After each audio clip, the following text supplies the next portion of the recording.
Welcome to the Rotary eClub of Florida meeting with Conrad Hall of Toronto. We are getting ready to start now. I wanted to welcome you, and we're going to dispense with any other standard meeting protocol. We'll have the four-way test at the end. Welcome, Conrad. Hello there. And we've already discussed temperatures. Yes. It's warm inside, let's put it that way. Yes, it is. He's got a 40 degrees gradient between inside and outside. Is it snowing though? It is not today, but there is still snow out there. We had quite a down. I'm not sure if snow does a downpour, but we had quite a shellacking of snow about 3 days ago, and it's still out there. Wonderful, wonderful. Well, the topic that you speak upon is very interesting to me. I do a lot of social media work and have received international awards on it with media. I do it for a lot of different businesses and have taught on it. And the summary of his presentation is social media has a profound ability to tell stories and build community. Sadly, companies such as Facebook and Google use glammed up, glorified, classified ads to reduce it to sell my stuff media. And most tragic of all is that young women in the US have turned to social media for approval, only to find a troll garden causing a 300% spike in their suicide rates. So, Conrad, go ahead and give us your spiel. Yes, ma'am. Happy to. Social media is a wonderful, empowering, and debilitating tool. Like anything, it's a double-edged sword, and companies have used it to wonderful effect for storytelling. And what I'd like to do is tell you a story about social media that wraps in both aspects of it, both of a business using it and experiencing great success, and also the business owner's daughter coming into social media and ending up experiencing it to fairly terrible effect. But I will tell you ahead of time, the story has a happy ending. So unlike some others that have happened, this one does have a happy ending. And what it is, this fellow owns a hardware store. You folks all know Pro Hardware, and he owns, one chain of a Pro Hardware store.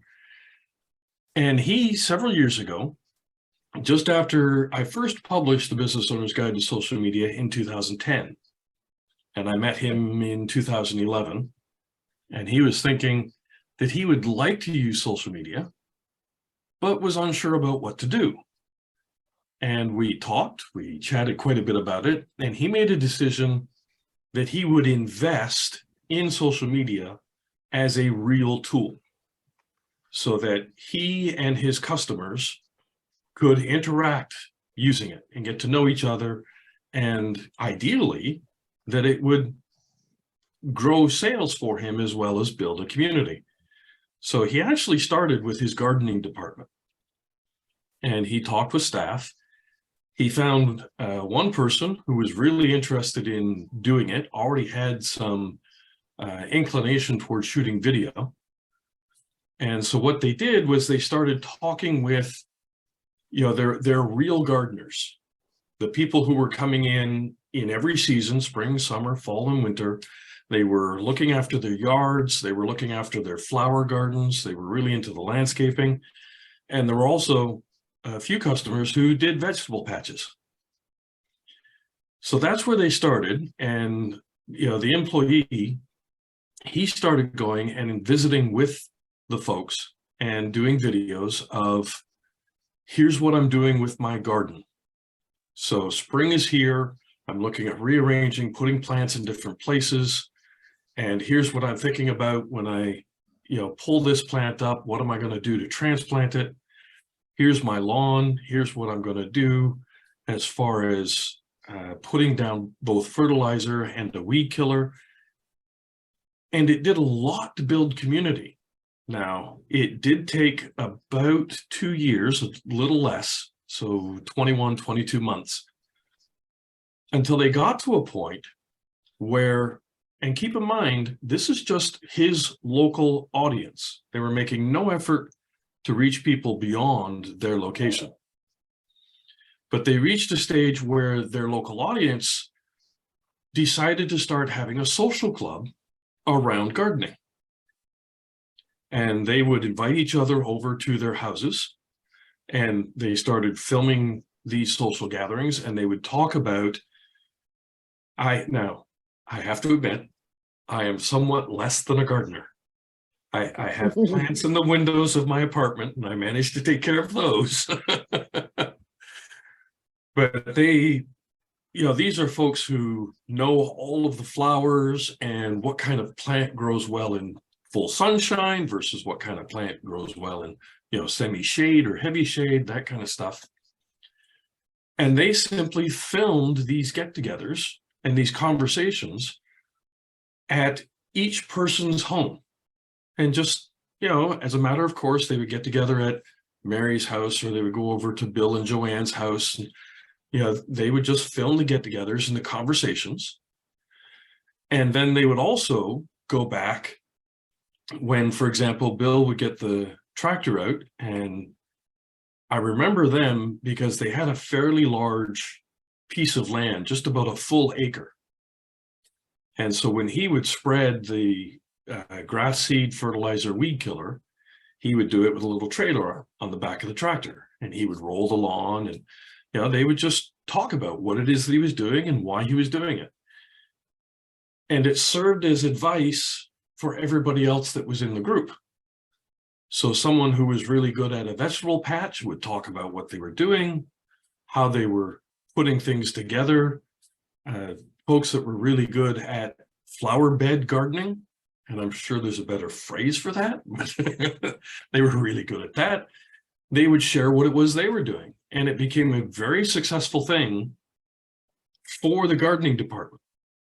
He actually developed a subscription plan so that people around their grass maintenance in the spring, summer, fall, and winter, they could have a couple of bags of seed delivered, or fertilizer delivered, or weed killer stuff delivered. And it turned out really well. Now, at the same time, he worked on developing the same kind of program for his paint and decorating department and his hardware and household repairs. He kind of figured those would be things that people would be interested in. And the painting and decorating really kind of fizzled out. I think it was partly something that he very seriously looked at was, if I'm going to have social media be part of my business, then I need to have an employee who wants to do that, rather than him taking it on to do it all himself. And in the paint and decorating area, he didn't really have an employee who was keen on doing it. So that was kind of a handicap to start with. And he found among his customer base that the folks who did gardening were very open to the idea of people coming over and seeing what it is that they had done, and sharing advice about how to get things done. Whereas people who were decorating their home didn't really object to people knowing about it, but they were less inclined to have people come into their home with a video camera and be shooting stuff inside the house. And Joe, the fellow who owns the hardware store, looked at that and went, okay, that actually makes a lot of sense. People are uncomfortable about doing that.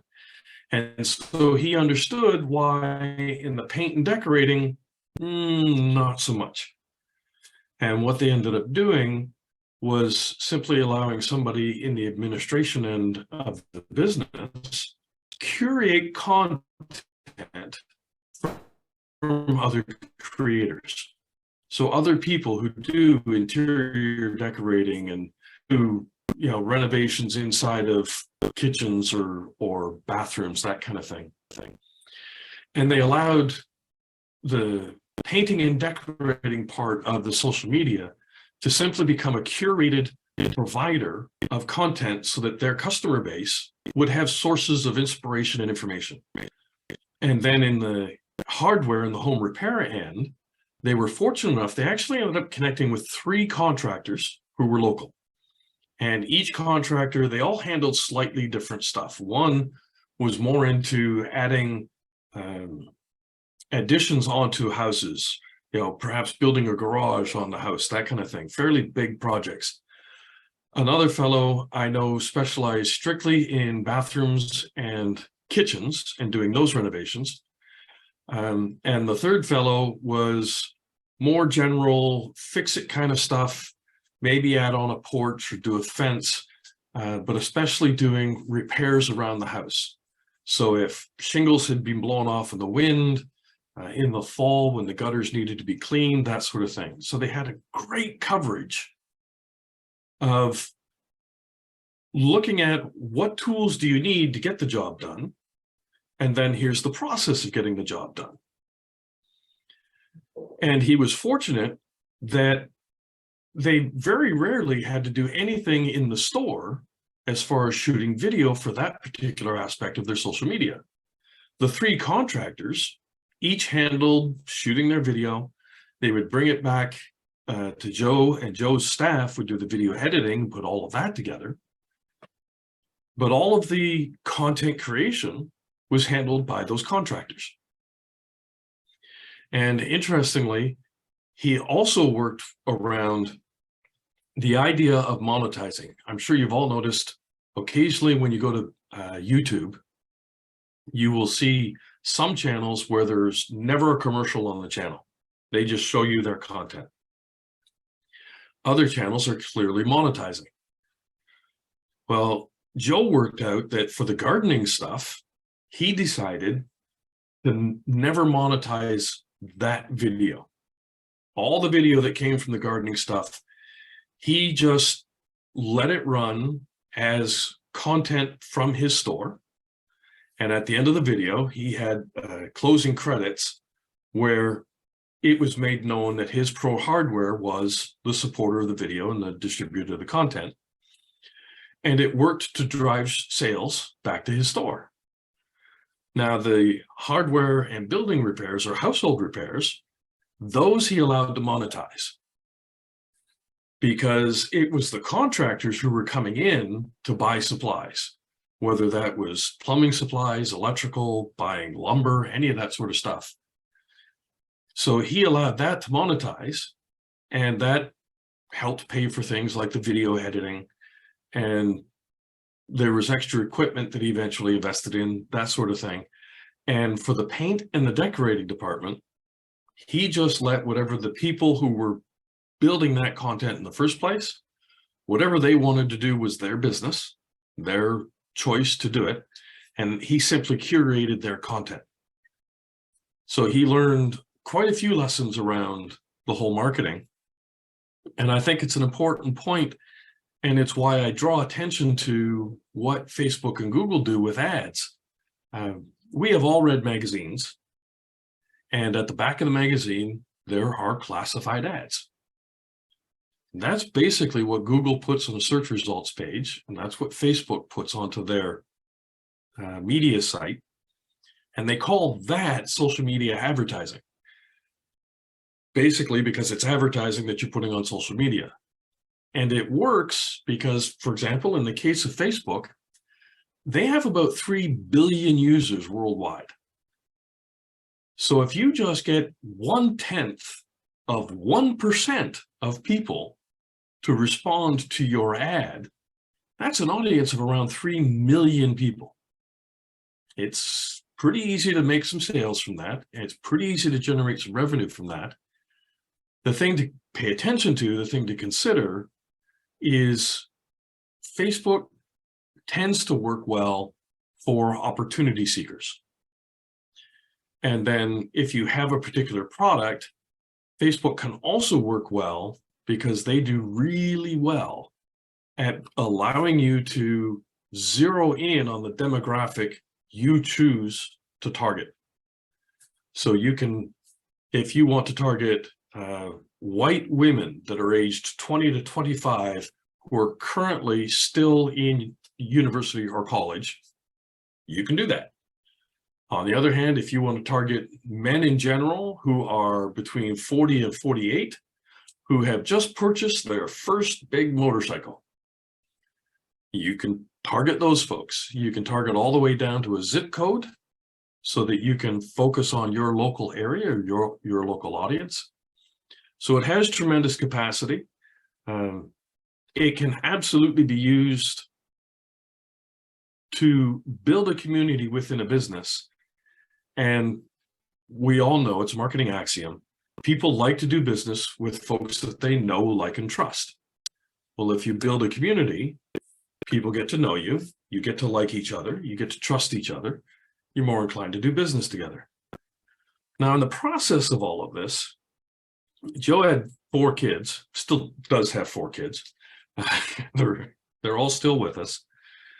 But in the process of doing this social media, his 3rd child, she kind of got involved, you know, like any child. She always wants to see where mom is working or dad is working. She would come by the store just like her siblings did.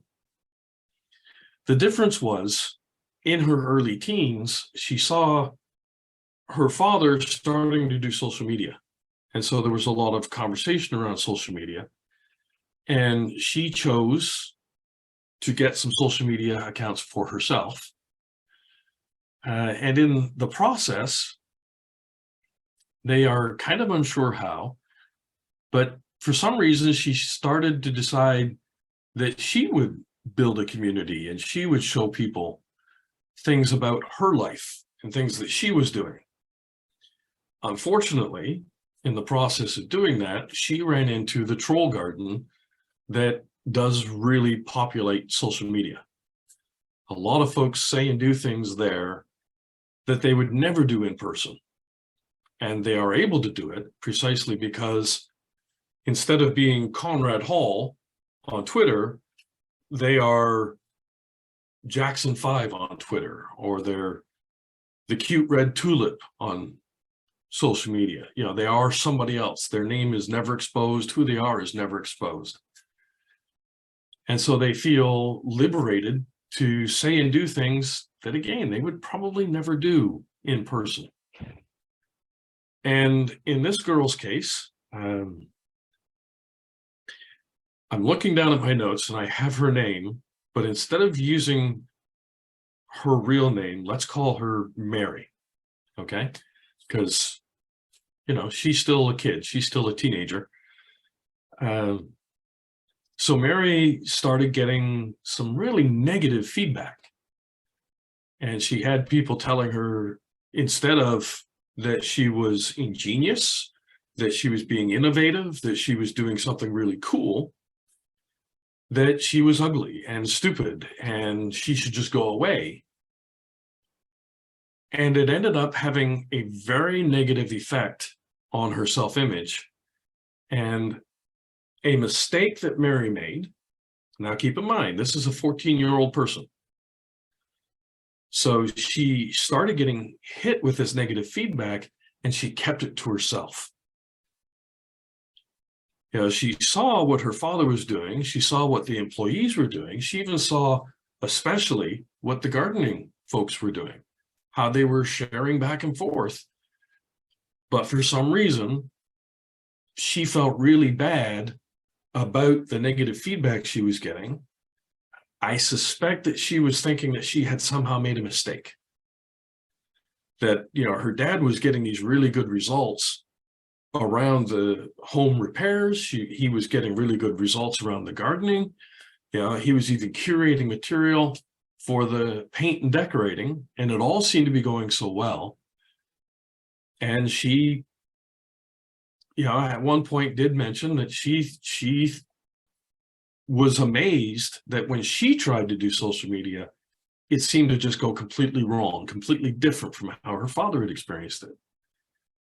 And she internalized that. She allowed it to become a mistake that became all her own. Instead of sharing it with her mother or her father or any of her siblings, she talked to no one about it.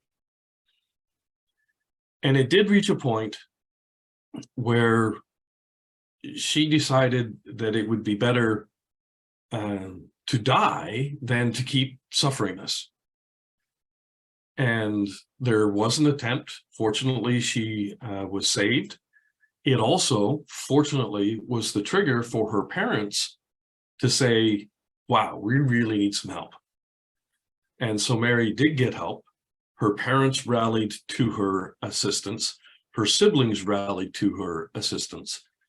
And she had, before any of this started to happen, she had a warm, loving, supportive family. It was, kind of the Brady Bunch sort of thing.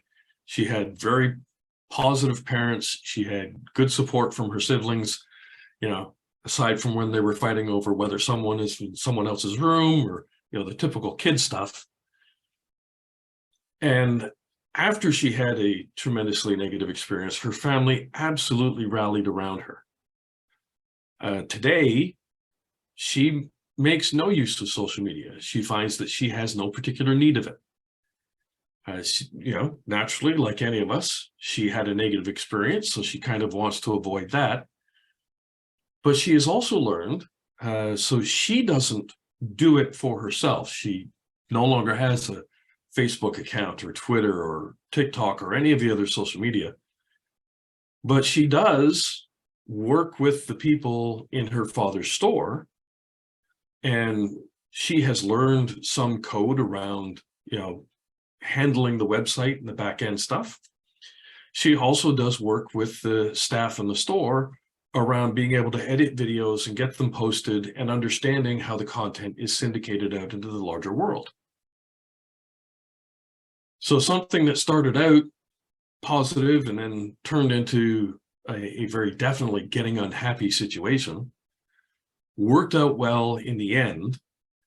And her only avoidance of social media is because she recognizes, I think she would now be 19. She might be 20, but I think she's 19. She recognizes, one, she has no need of some sort of validation from social media. She's getting validation from her parents, the friends that she has in school, from her brothers and sisters. She has developed a very strong self-image. So quite frankly, the penis measuring contest of, well, I have 1,000 followers. How many do you have? And I have, 500 friends on Facebook. How many do you have? She has no need to compete for that kind of thing. She's very happy with the people that are in her life. And I think it would be helpful for parents in general to teach their children exactly that. Find validation from us, find validation from the people who are around you, as opposed to somebody who might be in Australia or might be in Indiana when you're in California. Find validation from people that are around you. And Joe's business, this is now 11 years later. Wow, time flies. I know he is still doing very well. His gardening club is still meeting from month to month. They're still sharing information. There is less material now about how to do the transplants, how to set up a vegetable patch, how to look after your lawn. There have been a few stories that they've shared and videoed around repairs that were done at the house where excavation was needed. And so how do you recover your grass and your flower beds and stuff after an excavator has come in and basically torn up your lawn? But the content for the gardening club is much more social in nature. And Joe has moved away from, he still puts things on YouTube. He still does have a Facebook group, I know, but he has moved away from what we call mainstream social media. And he uses a plugin on his site. He uses WordPress to build his site. And then a plugin that he uses is called Buddy Boss, which allows you to basically develop a Facebook interface on your individual website. And he does that there where people can talk back and forth and share information without worrying that it's going to be public. And so what he does is when they meet and they have a social event at someone's house, they will video that and share that to the public. If someone is doing, I kind of lack understanding of this, but I do recognize people who do flower planting sometimes decide that they want to completely rearrange the flower beds around their house and the yard landscaping. So when someone has decided to do that, they video all of that, and they certainly make that public. And so these are videos that are still going out to help Joe draw folks back into his store to buy the supplies they need to do this kind of thing.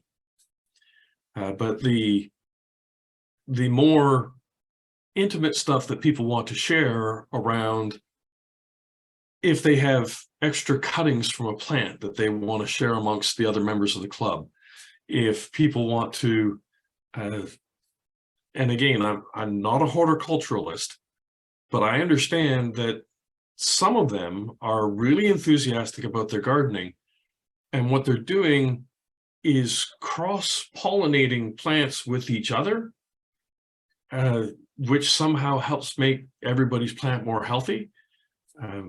I know that the fundamental thing is an issue around there are less bees, there are less pollinating insects.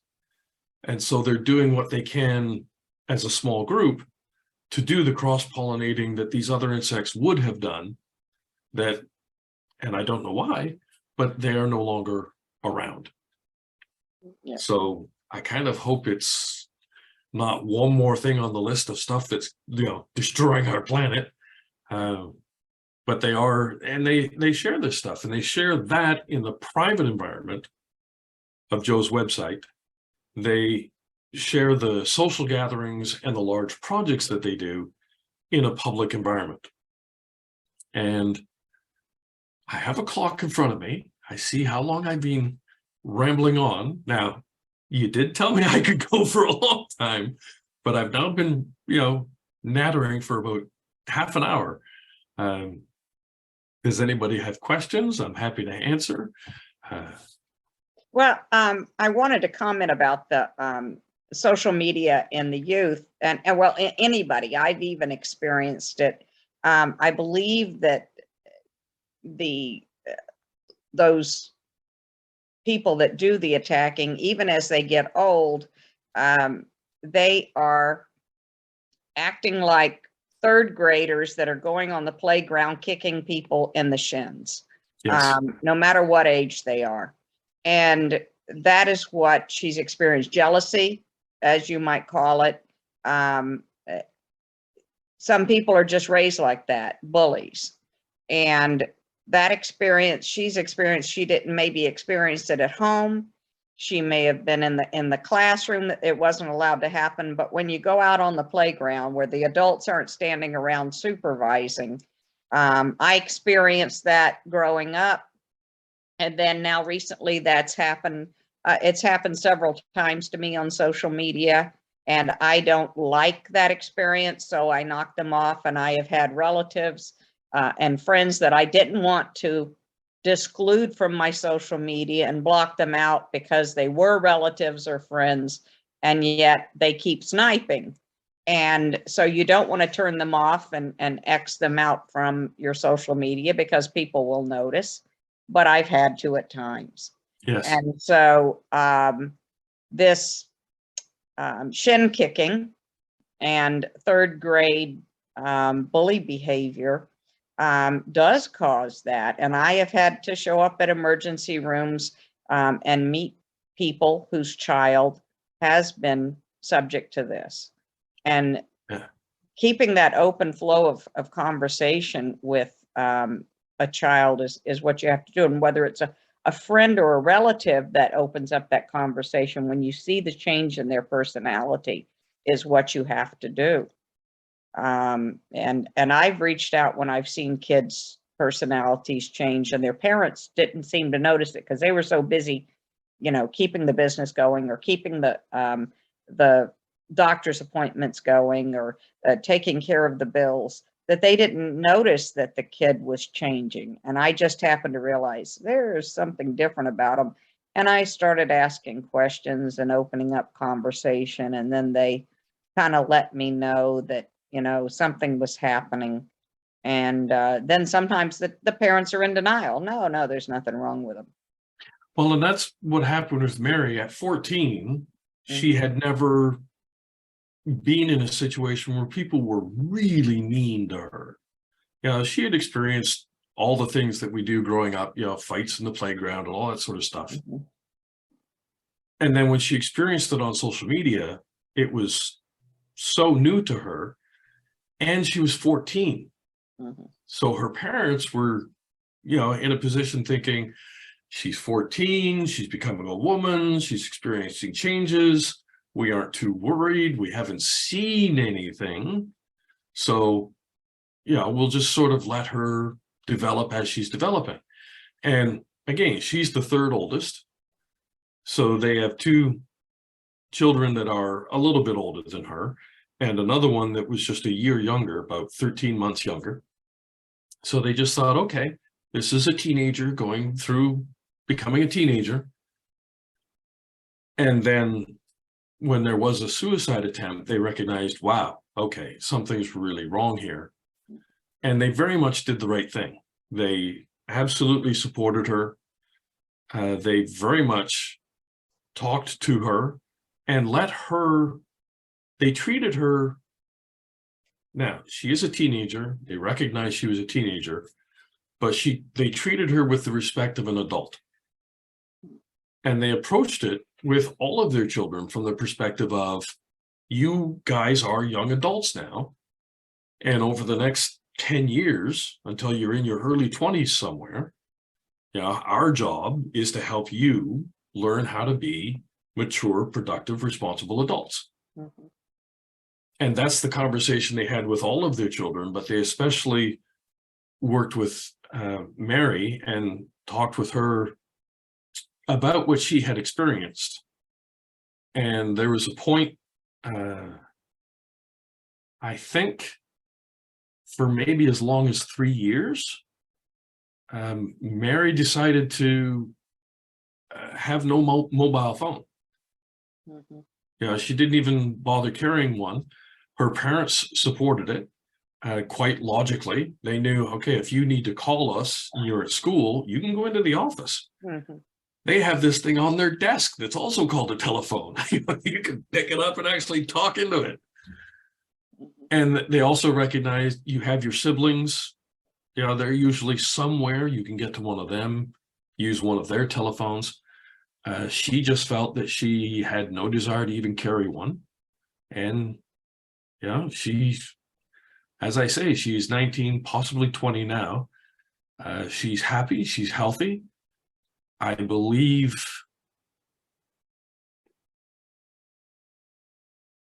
I'm trying to remember if she's, because it's also I'm in Canada, and we have community colleges, and then we have colleges, and we have universities.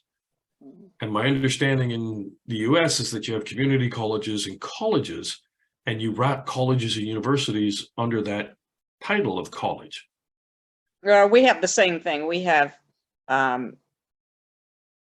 community colleges and universities, but sometimes colleges can be in universities. So okay, yeah, we have the same type of thing.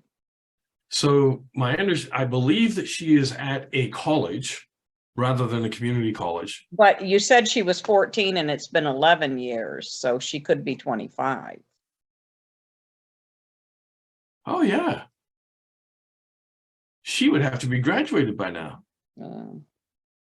Because I'm just thinking, when she was at college, I remember her father updating me, and she had friends, and I'm trying to remember what the club was that had a social media presence, and it was through Facebook that they used to communicate back and forth. And that was sort of her reintroduction to social media. The messenger inside Facebook was probably what they used to talk to each other. Yeah. And I remember she started using it just on her laptop. Mm-hmm. And when she had time, she would communicate with people and answer stuff and send messages. And it was at some point while she was in college that she started to carry her mobile phone all the time. Because there was a period when she just had no desire to have one. Then she got one again, and she got it primarily because she was involved in a lot of sporting activities, a lot of after-school activities. And she was there without any of her siblings being around because they were obviously involved in their own stuff. And it became worthwhile logistically that she had some means of being able to call her parents and say, I need a ride, or I'm going to be delayed, or, can I go over to somebody else's house? But even at that, when she would go to school, she would take the phone and put it in her locker rather than carry it around. And when she was at home, if they went out somewhere, she just left it in her bedroom. She didn't bother to carry it. And it was in college where she got to the point where she started carrying it, because she would just put it in her backpack or in her purse and carry it with her. And I do believe that most young children, so I think, they're even carrying them at 8 years old, 6 and 8 year old kids have phones. And that's absurd. Yeah, it's just too much.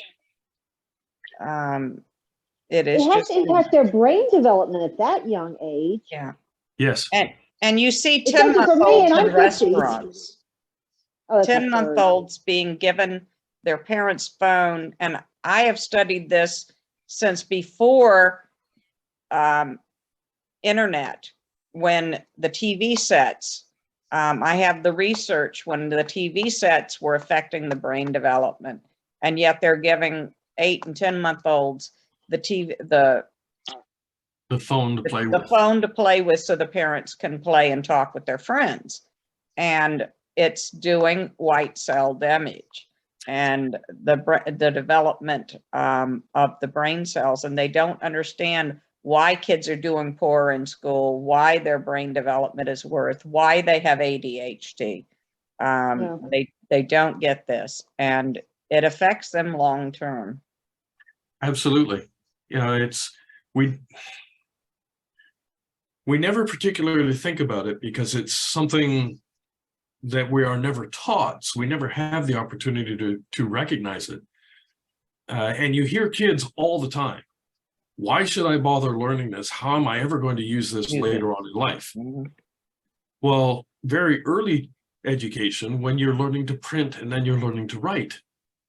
We know now, because people have done studies about it, that the synapses that are created by learning cursive writing have an effect later in life to do very good things like stave off Alzheimer's.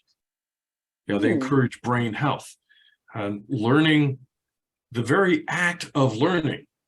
And I think this is one of the reasons why there are multiple topics in school, because learning history is different from learning English. And that's different from learning mathematics or biology or physics.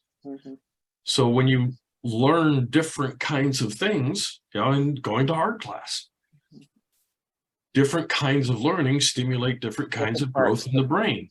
And different parts of the brain, yeah. Absolutely. And, the people who are parents don't know this. So, you know, at one point when teachers came along and said, oh, there's no need to learn cursive writing because kids are all going to be typing at the computer all day long. Well, that's a little bit short-sighted. And one of the therapies for autism and ADHD is to put them on a giant board on the wall, covering an entire wall, and handing them a marker or a chalk, and then just having them do loops across the wall all for hours. And that looping helps calm them down and stave their autism and their ADHD. Yes. And there's therapy that has them do that for hours, and it sedates them and it calms them down. And we also put them out on the composter, where they sit there and roll the composter when they're having when they have some of their spinning episodes, where they'll put them out on the composter and have them spin the composter instead of spinning around in circles, agitated, and they'll actually want to go out there and do it. And they'll spin the composter, they're productive, they produce the compost, then they work in the garden, and then they produce the vegetables, then they go sell the vegetables to the teachers, and then they grab the leftover produce from the teachers' tables, then they go put it in the composter, and it's this whole circle. Absolutely. But, it's just very interesting how the whole process with them, and these are, you know, 1st to 3rd graders at one of the elementary schools nearby. Right. But it actually helps them with their brain development. I bet you something was similar for an ice cream churn or a butter churn, because it's the same repetitive motion over and over again. But that's very small. That's very small. Whereas this is very large, a very large motion that involves the whole body. Okay. Yeah, it needs to be more involving. Well, and I would Johnny, you're listening to this? Because I want a compost machine. Johnny's gone. John's gone. Let him watch the video afterwards. There you go. He will. Well, and I'm sure part of it too is because either one, an ice cream churn or the composter, there would be sound coming from those things. Yeah. Right. Which, you know, is also a soothing thing. We don't particularly think of it because we're thinking that it's a composter and we're just composting. But to me, it's the same as those recordings you can get that are white noise. White noise, or the ones that are like a thunderstorm that you can fall asleep to. Yes, it's a soothing soothing background noise. Yeah, between the activity and the sound, I can see that very effectively. That would calm me down. Get a compost. Get Silas to get out there and do it. Yes, if I were to let him, he would dig holes everywhere. Yeah. If he had opposing thumbs, he could do the composter. He could do the composter. As it is, he will, like every dog, he will find the stinkiest patch of ground he can and roll in it for 10 minutes. Yeah. Thankfully, he also, he has a propensity when I'm taking a shower, he likes to climb in the shower with me. Mine will run hide if the shower's on, but the last 6 I never taught how to dig. So they won't dig. I never taught them how. But Melissa, do you have any questions about the social media or the suicide? I'm looking forward to reading the book. I think it's a very worthwhile topic because I can relate to it personally. Like I said, 14 years old. I know bullying is hit me personally too. And I mean, I actually wrote a book on it, but it's like you said, you can write the book and it can be, as far as you're concerned, a masterpiece, but you can't get people to read it because it's very critical of the American education system. But I won't even really go there. But the fact is, I think it's a great book. I look forward to reading it. I would love to hear about how to, because a lot of people want to write a book, just how to get it started. I mean, I would love to hear more about that. Well, I'll tell you two things. So the first book in the series is Getting Happy When You Wish You Were Dead. And you can I like guess it. what the subject matter is. Yes. Actually, a very sort of a badge of honor for me is Jack Canfield wrote the foreword for the book. Oh, nice. So that was sort of a pride thing when he agreed to do that. And you can find it on Amazon. And as for writing a book, I can tell you several different ways to do it, and they have gradients of funness and effectiveness. The very first book I wrote actually ended up getting written in 3 days. Because on Thursday night, I looked at Google Calendar and looked at the due date for the book, and in my head, I thought, I have 10 days to get this done. Friday morning, I got up and I looked at Google Calendar and realized, oh my, I have 3 days to get this done. Ooh. So I had a stack of notes. I was ready to do the writing. You know, it's not as though I was starting from scratch. But for all day Friday, all day Saturday, and all day Sunday, I was at the keyboard just typing to get it ready, and I got it sent in to the publisher on Monday. He was reasonably satisfied with it, but there were edits and there were changes. I would say that's the least fun way to write a book.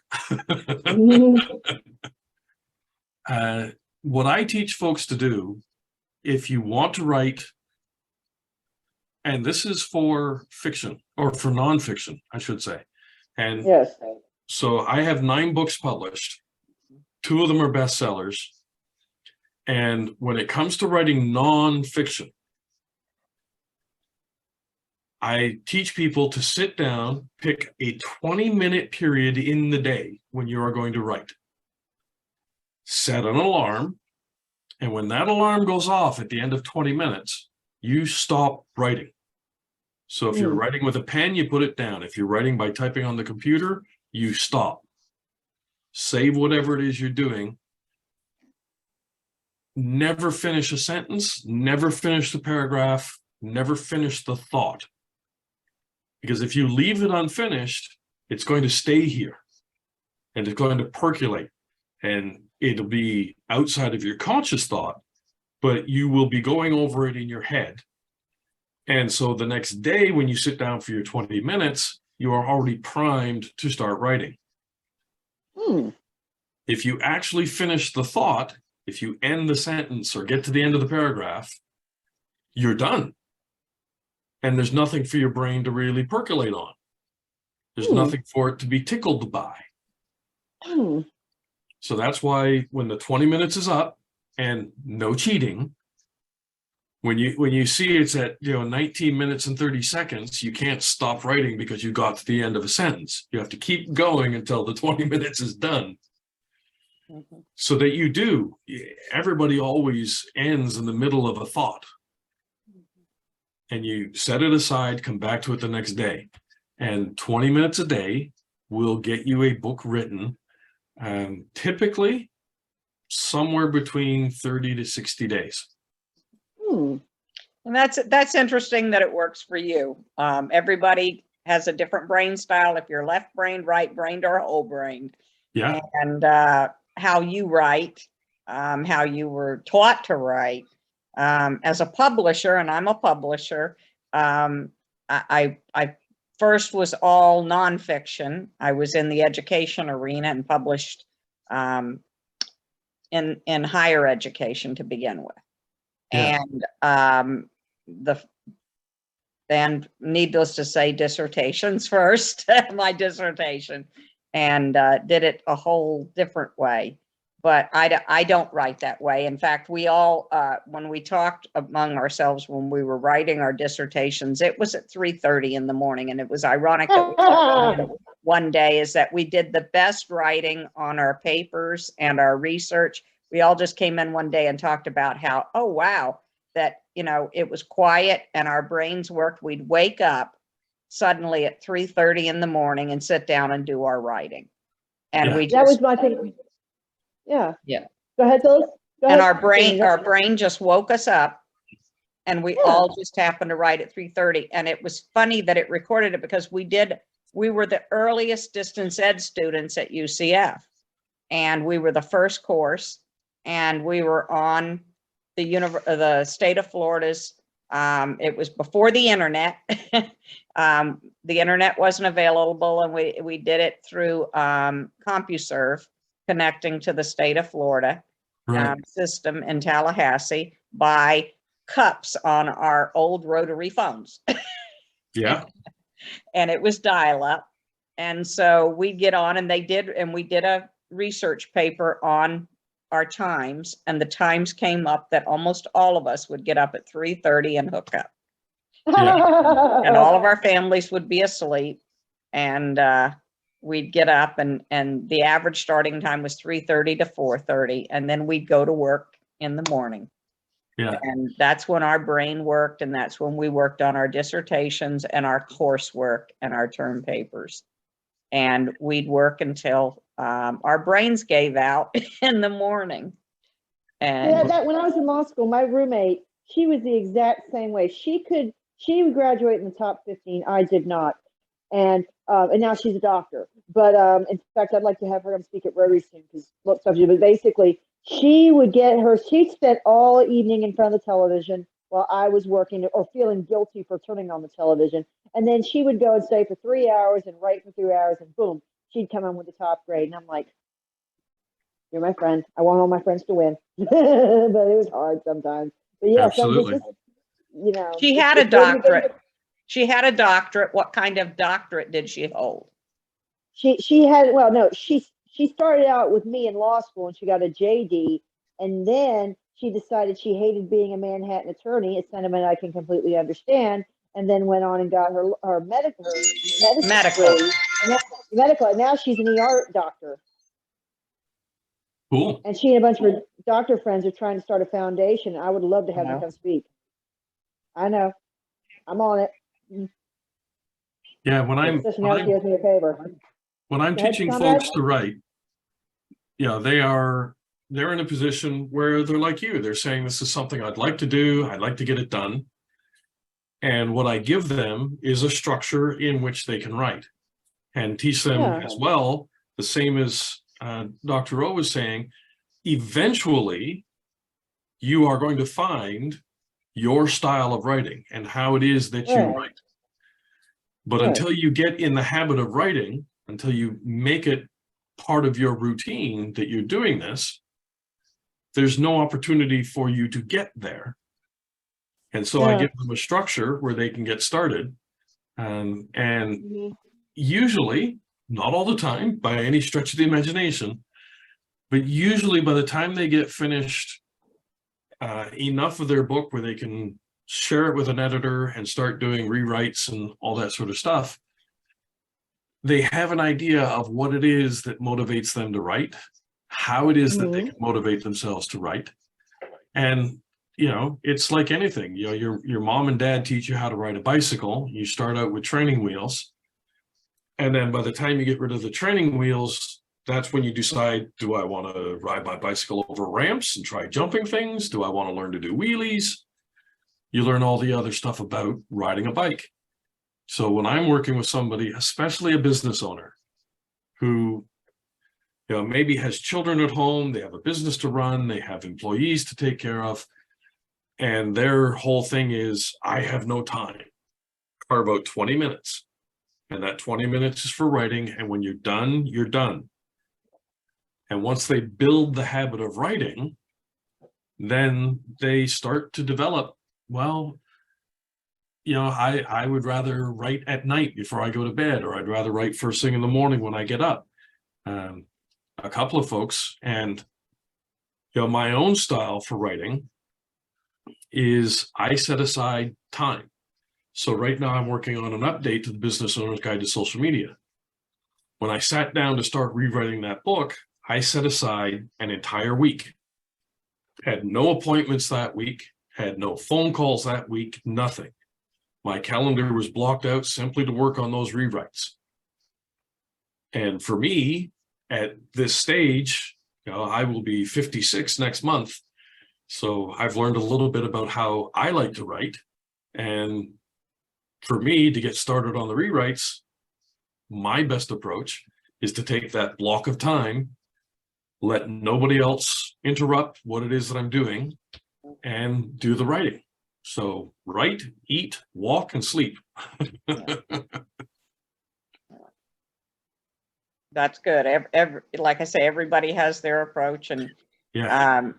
Me, I can't just order myself to write. I have to, when it comes to me, it's already pre-written in my head.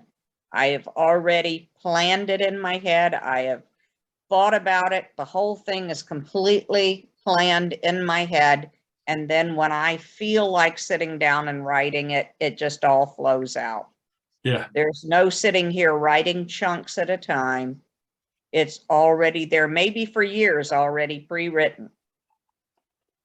And then when I have the physical energy to sit and type it up, it just chunks out.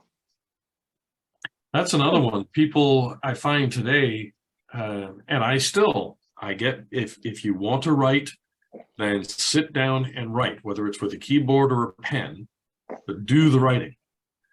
And once you've developed a discipline that you are getting, the writing done, and two, that you have demonstrated to yourself that you can get the writing done. You can generate the content. Something that a lot of folks turn to with, the advance of technology is they record it and then allow, for example, YouTube. When you generate a video and load it into YouTube, YouTube creates a transcript for that video. And what they do is they get a transcript, whether it's from YouTube or Vimeo or another service, and they use that as the written document. And so they might talk for an hour and do that 3 or 4 times. They might sit down and have a conversation with somebody and simply record that conversation and have that turned into the text document and start creating their book from there. It's just like with everything. When you're first starting out, you need to learn how to do it and encourage yourself that you do have the capability of doing it. And then once you have that confidence, once you have that ability, that's where you discover what is your approach. I know a lady, I think she might have gotten the idea from television, because I remember this being an episode of a police detective show. She likes to now go to a hotel for 2 or 3 or 4 days. Right. So it's either she got the idea from the television show that this was part of the television show, or maybe she really likes the spa at the hotel and that's her excuse to go to the spa. That's what I'm gonna do. Yeah, she does get writing done while she's at the hotel, but she also has a very pleasant experience while she's at the hotel. Well, very good. Well, thank you. Yes. We'd like to say the 4-way test. Absolutely. In fact, this is a souvenir I got way back when I was, because when I published the Business Owner's Guide to Social Media, one of the things I did to form a book tour was I went to Rotary clubs because they're all business owners. And this is from way back then. Somebody gave me a yellow card with the 4-way test on it. Yeah. And well, are you a member? I am. I'm a member of the, let me make sure I get this right, the Rotary eClub of Canada 1. Okay, very good. And it's easier to remember because we just call it RECCO, R-E-C-C-O. And that's easier to remember than the whole name, but the initials kind of give it away.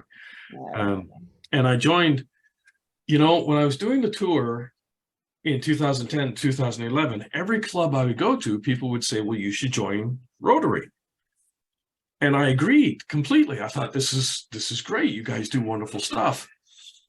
And we would have the conversation that I'm traveling and speaking. And so for me to be at a club and be able to meet the attendance requirements and everything, that won't work. And then fairly recently, I discovered that while I was doing that tour, Rotary also developed the whole idea of eClubs. Clubs, yeah. And I guess it was new enough that nobody really bothered to mention it or say anything about it. And so when I found out about the eClubs, I went, oh, well, I can attend that from anywhere. Yes. Yeah. And so, yeah, that's what allowed me to join. So the Rotarian four-way test of the things we things we think, say, or do. Is it the truth? Truth? Is it fair to all concerned? Will it build goodwill and better friendships? And will it be beneficial to all concerned? And is it fun? Fun. Yes, that's, I have to say, I've had some interaction with Shelterbox. I've had obviously lots of interactions with Rotary long before I joined, and of course now as a member.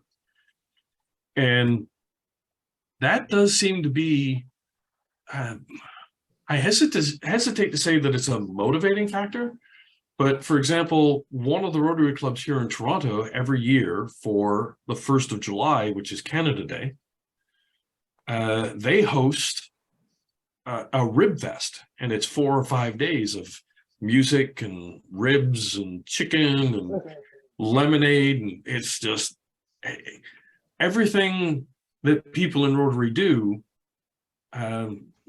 Again, less that it's a motivating thing, but everything. I have gone out and done garbage pickup. Ordinarily, you would say there's no fun in garbage pickup, but when you're with a bunch of people and you're all doing it together, and it turns out to be, a fun morning spent doing something that's also really good to do. Yes. And everybody should be doing it anyway. Well, yes. Yeah. In an ideal world, that garbage would never have ended up on the shoreline in the first place. Yes. Yes. And this Rib Fest, can you recommend some good MCO to Toronto international flights? Because I want to go see this. Oh, wow.